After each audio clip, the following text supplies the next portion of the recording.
Hello everybody, so for those who find my video without going through my website, let me introduce myself. My name is Gilles Ortubise, and my self-taught and multidisciplinary scientist and inventor name is Gilles Lauzon Ortubise, and I am the owner and the founder of the first human multi-intelligence.com. So the title of this video is a process which is responsible for forced formation of new atoms at once, part 1. And this matter is a new material from October 3. Well, it was before, but on my website I only can put the date where this new material was added to my article, which is the one of the black hole 4 of 4, but which is in reality black celestial sphere of all sizes. So then, and the number of this paragraph is 17.14.8. So it starts with, furthermore, the process of forcibly forming one new atoms at time of each of the 94 species of natural chemical elements is only that of black celestial sphere of all size.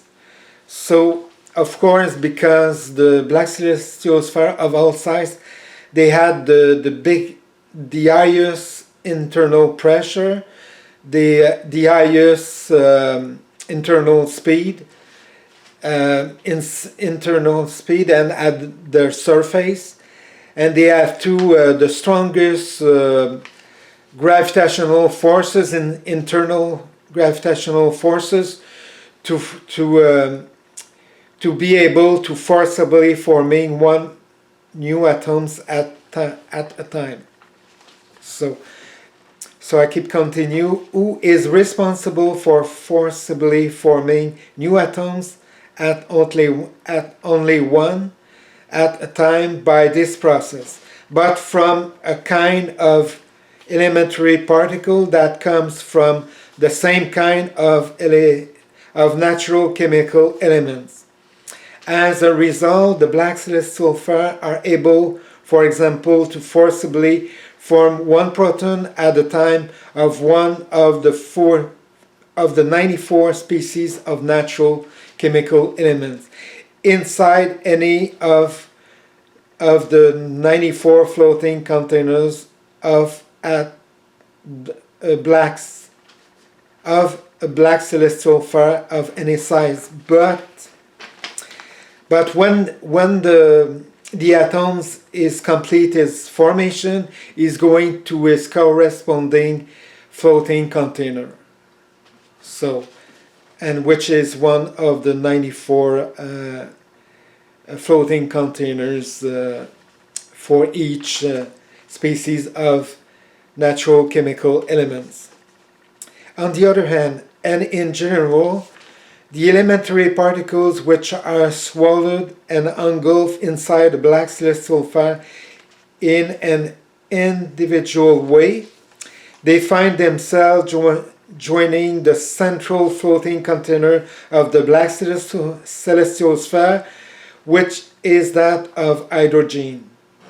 When one of them is not forcibly captured en route to form a proton or a neutron of one of the 94 species of naturally occurring chemical elements.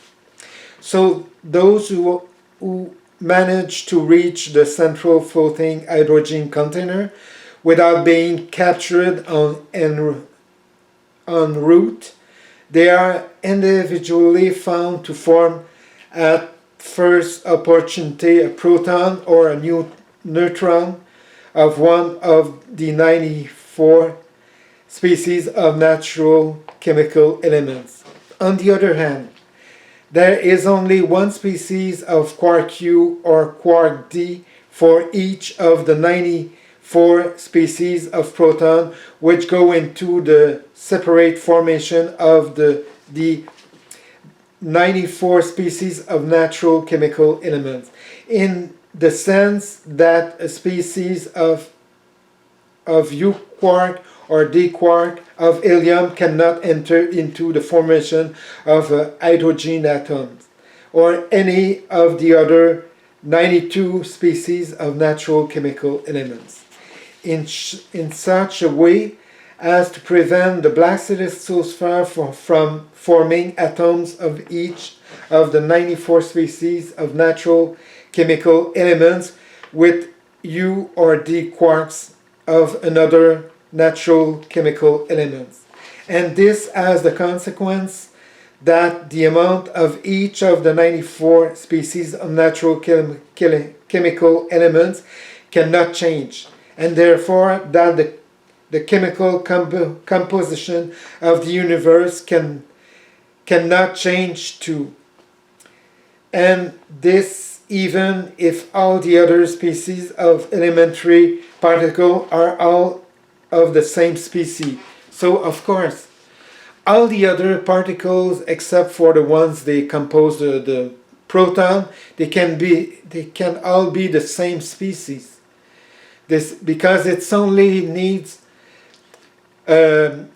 unique species of quark U or D for the formation of the hydrogen, and for all the other 93 species of natural chemical elements, because they have a lots of atom of hydrogen which is composed of only one proton, and all of those, which a large percentage of them, they have no neutrons. So that's why it's so important than the quark U or D, of which they come in the formation of the proton, which they have to be unique for each of the 94 species of natural chemical elements. So yeah, so that's enough for this video. So anyway, I continue to explain some other things about this process. So thank you and have a nice day.